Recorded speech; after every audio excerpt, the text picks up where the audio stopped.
Dragi prijatelji i svi koji danas slave, želim vam srećan i blagosloven Božić.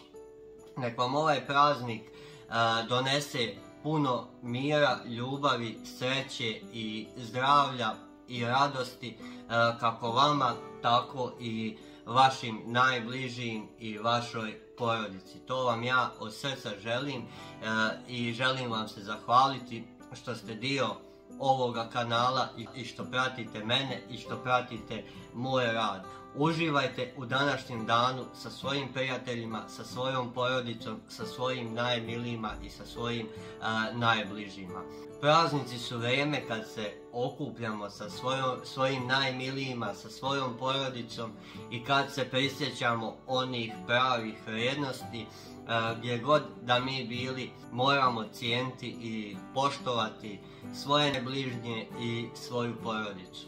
Božić nije samo vrijeme darivanja, već je i vrijeme da pokažemo ljubav, pažnju i zahvalnost ljudima do kojih nam je stalo. Kako za mene, tako i ja mislim za sve ostale, praznici trebaju biti poseban trenutak gdje ćemo se potruditi da budemo zahvalni na svemu što imamo i provedemo vrijeme, kao što malo prije rekoh, sa svojim najbližim. Još jednom za kraj da vam poželim, svima koji danas slavite, da vam poželim sretan, miran i blagosloven Božić sa iskrenom željom da uživate u današnjem danu, okruženi ljubavlju, srećom i mirom i toplinom doma.